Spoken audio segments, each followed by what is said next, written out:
Episode 3 এর গল্প শুরু হয় একটি ফ্ল্যাশব্যাক দিয়ে। হোমিন তখন স্কুলে পড়ে আর স্কুলের সবাই তাকে জিনিয়াস বলে ডাকে। তবুও কিছুদিন ধরে তার পড়া মনে রাখতে এমনকি শব্দ চিনতেও সমস্যা হচ্ছে। তাই আর কিছু সময় পরে তাদের ডাক্তারের কাছে যাওয়ার কথা। হোমিন তার পড়ার রুমে দাঁড়িয়ে তার মায়ের ফিরে আসার অপেক্ষা করছিল আর জানালার দেয়ালে বেড়ে ওঠা একটি প্রজাপতিকে দেখছিল, যে তার কোকুন মানে তার খোলস থেকে বেরিয়ে আসার চেষ্টা করছিল কিন্তু পারছিল না। এটা দেখে হোমিন দ্রুত একটা কাটার দিয়ে তাকে বেরিয়ে আসতে সাহায্য করে আর কোকুন থেকে মুক্ত হয়েই প্রজাপতিটি যখন উঠতে শুরু করে, হোমিন মুগ্ধ হয়ে তা দেখছিল। কিন্তু সে মুগ্ধতা বেশিক্ষণ স্থায়ী হয় না, কারণ কিছু সময় পরই সেই প্রজাপতি তার উড়ার ক্ষমতা হারিয়ে মাটিতে পড়ে যায়। এটা দেখে হোমিনের মন ভেঙে যায়। এরপর হোমিনকে তার মায়ের সঙ্গে হাসপাতালে দেখা যায়। ডাক্তার বলে হোমিনের সাইকোজেনিক ডিসলেক্সিয়া হয়েছে, মানে শব্দ চেনা বা মনে রাখার জন্য মস্তিষ্কে যে অংশ কাজ করে সেটা কোনোভাবে ক্ষতিগ্রস্ত হয়েছে। এটা শুনে তার মা অবাক হয়ে যায়, কারণ হোমিন পড়াশোনায় এত মেধাবী যে সে 2 ক্লাস প্রমোশন পেয়ে তার শিক্ষা জীবন শুরু করেছিল। তাহলে এই ধরনের অসুস্থতা কিভাবে হলো?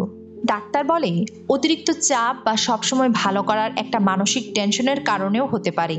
হোমিন তখনও সেই অসুস্থ প্রজাপতিটিকে তার হাতে আলতো করে ধরে রেখেছিল, কিন্তু যখন সে দেখে প্রজাপতিটি মারা গেছে তার চোখ থেকে পানি বেরিয়ে আসে। এরপর গল্প ফিরে আসে বর্তমান সময়ের শহরের একটি ক্যাফের সামনে, যেখানে 2 বন্ধু দাঁড়িয়ে কফি খাচ্ছিল। আর এক বন্ধু হাতে 2টি কফি নিয়ে আসে এবং বলে, ডেকো এটা খেয়ে দেখো।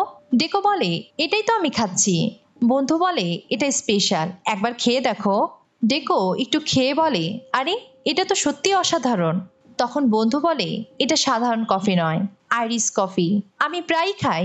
আর এটা শুনে ডেকো এক চুমুকে পুরোটা খেয়ে ফেলে। তারপর ডেকো তার বন্ধুদের বিদায় জানিয়ে চলে যায়।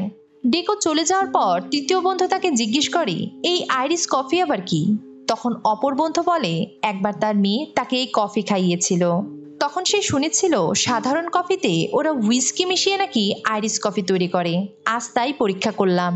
ওদিকে ডেকো তার ডেলিভারি ভ্যানটি নিয়ে কাজে যাচ্ছিল। হঠাৎ তার মাথা ঘুরতে শুরু করে আর ঠিক তখনই তার ভ্যানের সামনে এক বাচ্চা চলে আসে। ডেকো প্রাণপণে গাড়িটিকে নিয়ন্ত্রণের চেষ্টা করে আর কষে ব্রেক মারে। ভ্যান থেমে যায় ঠিকই, কিন্তু সে দেখে শিশুটি রাস্তায় পড়ে কাঁদছিল। তার মা দৌড়ে ছুটে আসে, ঘটনার ভয়াবহতা অনুমান করে সজোরে চিৎকার করে ওঠে আর জোরে জোরে কাঁদতে শুরু করে। পরিস্থিতি এমন হয়ে উঠতে থাকে যেন গুরুতর কোনো দুর্ঘটনা ঘটে গেছে। ডেকো ভয় পেয়ে যায়, তাই সে সঙ্গে সঙ্গে পুলিশকে ফোন করে এবং দুর্ঘটনাস্থলে আসতে বলে। তখনও সেই মহিলা অনবরত চিৎকার করতে করতে কেঁদে চলেছেন। যাই হোক, কিছু সময়ের মধ্যেই অ্যাম্বুলেন্স এসে শিশুটিকে নিয়ে যায় আর পুলিশ এসে তার তদন্তের কাজ শুরু করে। ব্রেথলাইজার টেস্টের রেজাল্ট দেখে পুলিশ অবাক হয়। ডেকোর শরীরে অ্যালকোহলের উপস্থিতি ধরা পড়ে, যা শুনে ডেকো নিজেও অবাক হয়ে যায়। সে তাদের বোঝানোর চেষ্টা করছিল, কিন্তু পুলিশ কিছুই শুনতে চায় না। মদ খেয়ে গাড়ি চালানোর জন্য তাকে গ্রেফতার করা হয়। এদিকে ডাক্তাররা শিশুটির যাবতীয় পরীক্ষা নিরীক্ষা করে হতবাক হয়ে যায়। শিশুটির মায়ের সাথে যখন তারা কথা বলছিল, তারা বলেন, আসলে মিঙ্কু মানে আপনার বাচ্চার শরীরে কোনো আঘাতের চিহ্ন নেই। দেখে মনে হচ্ছে তার শরীরে ভ্যানের ধাক্কা আসলে লাগেইনি। এটা শুনে মা অবাক হয়ে যায় এবং বলে, তাহলে সে তার পা নাড়াতে পারছে না কেন? ডাক্তার বলে, অদ্ভুত ব্যাপারটা এখানেই। শরীরের বাহ্যিক কোনো আঘাতের চিহ্ন না থাকলেও শরীরের ভেতরের অংশে এমন ক্ষতি হয়েছে যা দেখে মনে হচ্ছে সে সম্প্রতি বড়সড় কোনো দুর্ঘটনার শিকার হয়েছে। এমন সময় শিশুটির মায়ের কাছে পুলিশের ফোন আসে। তারা বলে, সিসিটিভি ক্যামেরার ফুটেজে দেখা গেছে আসলে ওই ভ্যানটির সাথে বাচ্চাটির কোনো ধাক্কা লাগেনি। এই কথা শুনে ডাক্তারও হতবাক হয়ে যায় আর সব শুনে বাচ্চাটির মা আবারও কাঁদতে শুরু করেন। এদিকে হোমিন আর লিজিন এই কেস নিয়ে অ্যাটর্নি ইউনানের সঙ্গে কথা বলছিল। ইউনান তাদের কথা শুনে কিছুই বুঝতে পারছিল না। লিজিন তাকে ডাক্তারদের রিপোর্ট দেখিয়ে বলে, হোমিন একদম ঠিক বলছে। যদিও মিঙ্কুর গায়ে ভ্যানটির কোনো ধাক্কা লাগেনি, তবুও মিঙ্কুর শরীরের ভেতরের অংশে এমন ক্ষতি হয়েছে যেন সে কোনো ভয়াবহ দুর্ঘটনায় আঘাতপ্রাপ্ত হয়েছে। এটা শুনে ইউনানও বেশ অবাক হয়। লিজিন বলে, ঘটনার জটিলতায় মিঙ্কুর মা পুরোপুরি প্রতিহিংসাপরায়ণ হয়ে উঠেছে। সে শুধু ওই ড্রাইভারকে নয়, পুরো কোম্পানিকে দেখে নেওয়ার হুমকি দিয়েছে, আর তাই সে এই কেসটার দায়িত্ব দিয়েছেন লি অ্যান্ড কোতে। এরপর ইউনান ও হোমিন এক অভিজ্ঞ সাইকিয়াট্রিস্টের কাছে যান পরামর্শের জন্য। হোমিন তাকে বলে, ধরে নিন একটি শিশু যার শরীরের সাথে কোনো ডেলিভারি ভ্যানের কোনো সংঘর্ষ হয়নি, অথচ তার শরীরের হাড়গুলো এমনভাবে ভেঙে গেছে যা দেখে মনে হচ্ছে যেন সত্যিই সংঘর্ষ হয়েছিল। এটা কি মেডিকেলি সম্ভব? ডাক্তার বলে, হ্যাঁ সম্ভব। মনে হচ্ছে ঘটনার আকস্মিকতা ও পারিপার্শ্বিক অবস্থা দেখে শিশুটির মস্তিষ্ক দুর্ঘটনাকে সত্যি বলে ধরে নিয়েছে এবং শরীরের ভেতরের অংশ সেইভাবেই প্রতিক্রিয়া দেখিয়েছে, তাই ওই হাড় ভেঙেছে। চিকিৎসা বিজ্ঞানের ভাষায় এটাকে নোসেভো ইফেক্টও বলে, মানে যখন বিশ্বাস আপনার মস্তিষ্ককে নিয়ন্ত্রণ করতে শুরু করে। ঠিক যেমনটা ঘটেছিল 1950 সালে লিসবন থেকে ইংল্যান্ডে ওয়াইন নিয়ে যাওয়া এক কার্গো শিপে। একজন ক্রু ভুল করে জাহাজের ফ্রিজার কন্টেইনারের ভেতরে আটকা পড়ে, কিন্তু যখন সে ওখানে আটকা পড়েছিল সেই ফ্রিজারের সুইচ বন্ধ ছিল আর তার ভেতরের তাপমাত্রা ছিল 18 ডিগ্রি, কিন্তু সে সেটা জানতো না। সে যখন আটকা পড়ে সে ভেবেছিল যদি কিছু সময়ের মধ্যে তাকে উদ্ধার না করা হয় তবে ওই বিশাল ফ্রিজারের ভেতরে সে জমে গিয়ে মারা যাবে, আর ঘটেও ছিল তাই। তাই সেই বিশ্বাসই তার প্রাণ কেড়ে নেয়, কারণ যখন তাকে উদ্ধার করা হয়েছিল তাকে দেখে মনে হচ্ছিল সে বরফে জমে মারা গিয়েছে। এরকম একটা বাস্তব উদাহরণ পেয়ে ইউনান তার কেসটি সাজাতে শুরু করে। সে হোমিনকে বলে, এক কাজ করো, ক্যামেরা ফুটেজ দেখে প্রত্যক্ষদর্শীদের একটি তালিকা তৈরি করো এবং তাদের বক্তব্য গ্রহণ করো। এরপর হোমিন ঘটনাস্থলে গিয়ে প্রত্যক্ষদর্শীদের সাথে কথা বলতে শুরু করে এবং কথা বলে সে জানতে পারে যে ঘটনার ঠিক পরপরই শিশুটির মা সেখানে ছুটে আসে এবং কিছু বুঝে ওঠার আগেই সে প্রচণ্ড রকম রিয়েক্ট করতে শুরু করে। আর তাই সেখানে উপস্থিত সবাই ভেবেছিল হয়তো ওই ভ্যানটি সত্যি শিশুটিকে ধাক্কা দিয়েছিল। তবে সত্যি বলতে আমরা সেখানে দুর্ঘটনা বা সংঘর্ষের কোনো আলামত বা চিহ্ন দেখতে পাইনি। হিয়ন ও হোমিন সেদিন রাতে অফিসের সোফাতেই ঘুমিয়ে পড়েছিল। পরদিন সকালে যখন তাদের ঘুম ভাঙে তখন অনেক দেরি হয়ে গেছে, কারণ সকালে তাদের ইউনান স্যারের সঙ্গে মিটিং ছিল, তাই তারা দৌড়ে মিটিং রুমে উপস্থিত হয়। হোমিন যে খবরের কাগজ মুড়ে ঘুমিয়েছিল সেই কাগজের দাগ তার মুখে লেগে আছে। এটা শুনে হোমিন তাড়াতাড়ি গাল মুছতে শুরু করে, কিন্তু সে যেভাবে তার গাল মুছতে শুরু করে তা দেখে ইউনান তার রুমালে গিয়ে দেয়। তারপর লিজিন বলে, একটা কথা বলো, তোমরা দুজন ঘুমাওনি কেন? এত কাজ তো আমি দেইনি। হান বলে, ডোইয়ান স্যার কাজ দিয়েছিলেন। লিজিন জিজ্ঞেস করে, আমাকে জানালে না কেন? হোমিন বলে, কারণ এটা মিস্টার কোর কেসের সাথে জড়িত, আমরা চাইনি আগের মতো কোনো ঝগড়া হোক। অ্যাটর্নি ইউনান বলে, কিন্তু মিস্টার কোর কেস তো গত সপ্তাহেই ক্লোজ হয়ে গেছে। এটা শুনে হোমিন আর হান অবাক হয়ে যায়। লিজিন বলে, মানে সে প্রতিশোধ নিচ্ছে? এরপর ইউনান তাদের বলে, চলো মিটিং শুরু করি। এরপর হোমিন তার সংগৃহীত তথ্য ও সিসিটিভির ক্যামেরা ফুটেজ দেখে পুরো ঘটনা ব্যাখ্যা করে। মানে বিপরীত দিক থেকে দ্রুত গতিতে ভ্যানটি ছুটে আসা, হঠাৎ ব্রেকের কর্কশ শব্দ এবং মিঙ্কুর মাটিতে পড়ে যাওয়া, আর সবশেষে কিছু বুঝে ওঠার আগেই তার মায়ের অতিরিক্ত রিয়াকশন। এবং বর্তমানে শিশুটির মেডিকেল কন্ডিশন দেখে এটা পরিষ্কার যে এটা আসলে কোনো প্রকৃত দুর্ঘটনা নয়। মিঙ্কুর শারীরিক সমস্যা আসলে তার মানসিক ভ্রমের ফল। সব শুনে ইউনান বলে, যদিও আমাদের ধারণাই সঠিক বলে মনে হচ্ছে, তবে আদালতে এটা সত্য বলে প্রমাণ করা কঠিন হবে। তবে যাই হোক, এরকম একটা তদন্তের পর সবাই হোমিনকে করতালি দিয়ে উৎসাহিত করে।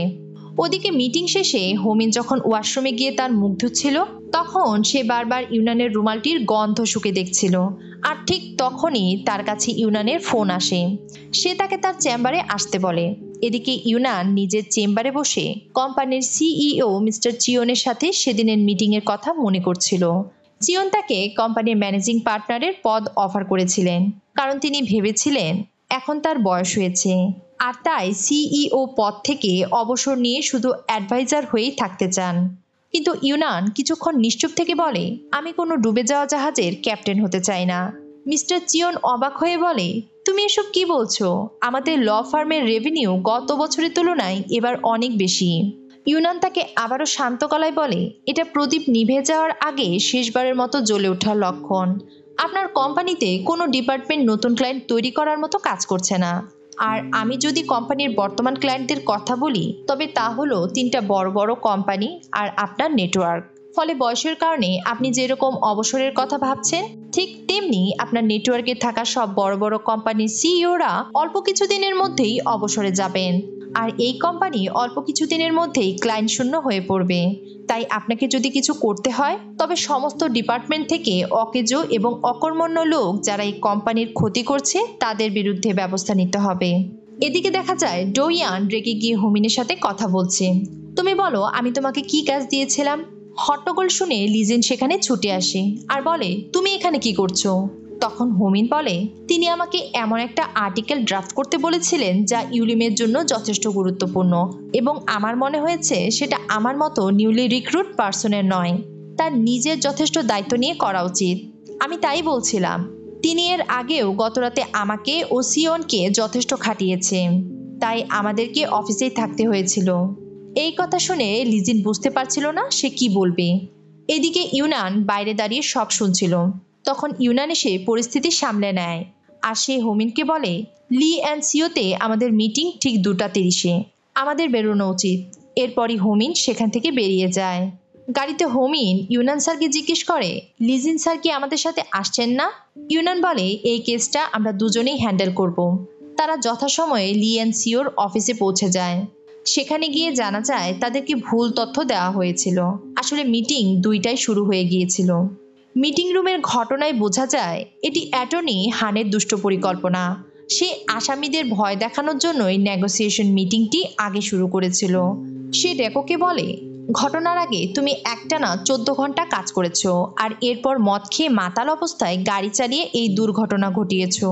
এর ফলে আমাদের ক্লায়েন্টের বাচ্চা মানসিক ও শারীরিকভাবে কষ্ট পাচ্ছে, তাই আমরা 200 মিলিয়নের ক্ষতিপূরণ দাবি করছি। ডেকো বলে, আমি মদ খাইনি, আমি শুধু একটা ইনস্ট্যান্ট কফি খেয়েছিলাম। তার কথা শুনে হান চেঁচাতে শুরু করে, এসব বলে তুমি বাঁচতে পারবে না, আর তুমি যে মাতাল ছিলে তার প্রমাণ পুলিশের কাছেও আছে। সব শুনে ডেকো কান্নায় ভেঙে পড়ে আর ক্ষমা চাইতে শুরু করে। বাচ্চার মায়ের আক্রোশ ও হানের হুঙ্কার পরিস্থিতি আরো ভয়ঙ্কর করে তোলে। ডেকো মানসিকভাবে ভেঙে পড়ে এবং হাঁটু মুড়ে ক্ষমা চাইতে শুরু করে। ঠিক তখন ইউনান সেই মিটিং রুমে প্রবেশ করে এবং ডেকোকে দাঁড় করিয়ে সম্মানের সাথে বসতে বলে। ইউনান হানকে বলে, আমি জানি তুমি ভয় পেয়েই এমনটি করছো, তবে আমি আশা করব তুমি অন্তত সৎভাবে লড়াই করবে। এরপর হান বলতে শুরু করে। সে তাদের মেডিকেল রিপোর্ট দেখিয়ে বলে, এই দুর্ঘটনার ক্ষতিপূরণ হিসেবে আমরা 200 মিলিয়নের ক্ষতিপূরণ দাবি করছি। ইউনান তার পরিকল্পনার জালে হানকে আটকাতে শুরু করে। সে বলে, তোমার কাছে কি কোনো প্রমাণ আছে সেখানে কোনো সংঘর্ষ হয়েছিল? আর যদি তা না হয় তাহলে তুমি তাকে দুর্ঘটনা বলছো কিভাবে? আর যখন ধাক্কাই লাগেনি তখন কেস কিসের? হান বলে, সেখানে কোনো কন্টাক্ট অ্যাক্সিডেন্ট ঘটেনি ঠিকই, তবে বাচ্চা মানসিকভাবে আঘাতপ্রাপ্ত হয়েছে। আর সেই আঘাত গাড়ি দিয়ে ধাক্কা লাগার ভয় থেকে হয়েছে। এটা তো কমন সেন্স। ইউনান বলে, তাহলে তুমি এখন প্রমাণের বদলে কমন সেন্স দিয়ে লড়াই করবে? আমাদের কাছে প্রমাণ আছে, সেখানে কোনো সাংঘর্ষিক দুর্ঘটনা ঘটেনি। এবার তোমার কথা প্রমাণ করা তোমার কাজ। সব শুনে হান একেবারে চুপ হয়ে যায়। আর তার কথা শেষ করা মাত্রই ইউনান হোমিন ও তার ক্লায়েন্টদের নিয়ে বাইরে বেরিয়ে আসে। লিফটের লবিতে দাঁড়িয়ে ইউনান হোমিনকে বলে, অফিসে ফিরে সম্পূর্ণ কেসটির একটি ড্রাফট তৈরি করো, আর আমি চাই এই কেসটা তুমি একাই লড়বে। এদিকে হান মিটিং রুমের বাইরে এসে দেখে হোমিন ও তার সিনিয়র অ্যাটর্নি ইউনান হাসি মুখে লবিতে দাঁড়িয়ে লিফটের অপেক্ষা করছে। পরদিন আদালতে হান তার কেসটি সম্পর্কে একটি ব্রিফ উপস্থাপন করে এবং আবারও সেই 200 মিলিয়ন ক্ষতিপূরণের দাবি করে। এবার ডিফেন্সে দাঁড়ায় হোমিন। সে বলে, বাচ্চার এমন অবস্থা ভ্যানের সংঘর্ষের কারণে হয়নি, বরং তার মা লি সাংমির অতিরিক্ত প্রতিক্রিয়ার কারণে হয়েছে। হান তার কথার বাধা দিতে গেলে হোমিন বলে, অপোজিশনের যে দাবি তার সপক্ষে তারা এখনো কোনো প্রমাণ উপস্থাপন করতে পারেনি, তাই আমরা মিঙ্কুর একটি মানসিক পরীক্ষা করার অনুমতি চাইছি। আদালত সম্মতি দেন। কোর্টের বাইরে দাঁড়িয়ে ইউনান হোমিনের প্রশংসা করে এবং মিঙ্কুর মেডিকেল রিপোর্টগুলো খুব ভালোভাবে চেক করতে বলে। ইউনানের কাছে প্রশংসা শুনে হোমিন খুব খুশি হয় এবং তাকে ধন্যবাদ দেয়।